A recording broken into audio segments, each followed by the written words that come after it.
You work in the hardest weather conditions, you know, in the heat, in the cold, in the rain, in the wind.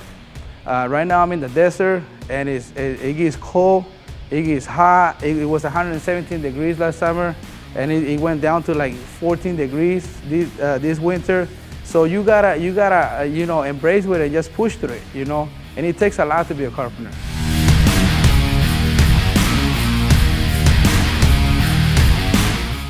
My story about joining the union goes back to 2001 when I eventually got into the union because a brother-in-law recommended it to me, and he said, "You're in construction already, might as well become a union member." So that's how I did it. The first year, my initiation with the union was kind of hard because I was building cabinets in a cabinet shop, and I didn't like it. I felt like a bird in a cage.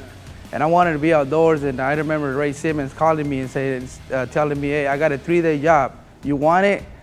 And that 3-day job became a 3-year project.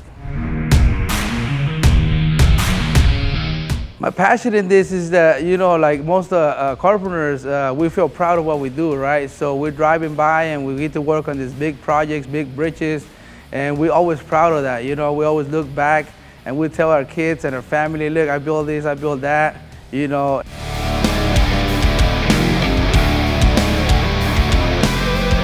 The project that I feel mostly proud of was working at was California High-Speed Rail for CRV. I was on that project, and it's probably one of the biggest projects in the country at that time. And you know, I got the chance to work on it, and my superintendent gave me a chance to oversee some work, and I'm really grateful for that. I got to learn a lot. I have 2 kids that are carpenters. Both of them just journey out. They both went through the program and everything, and they look up to me. So I know they don't tell me that, or we don't talk about that, but I know they're always looking at me, and they always feel, you know, every time they have a conversation with like their younger friends and stuff, or brotherhood carpenters, they always, you know, mention our names and stuff, like me and my brother. My brother is also in the union, and he's a well-known carpenter also. One of the reasons my kids decided to go into the trades is because in our family, we're a construction family. We always been in construction, either one way or another. I used to be a painter. I have pictures of my kids when they were little with hard hats. They were like 5 years old and 4 years old, you know, and it's funny how now they wear real hard hats and they work on real construction projects.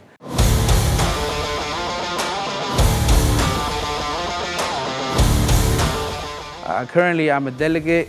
I represent my members. And I speak for my members. Also, I'm the vice president of this local.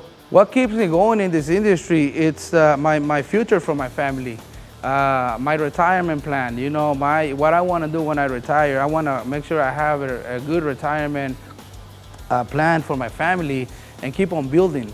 Just keep on grinding and keep on building every day, you know. I always encourage people, you know, when I see somebody that has talent or somebody that I recognize that he could be a carpenter, I always encourage them to join the union. I said, just the way they encouraged me to join the union, because I was already in construction. I said, man, you could do so much better. You could do so much better for yourself, your family, and just go union. You go union and go all the way.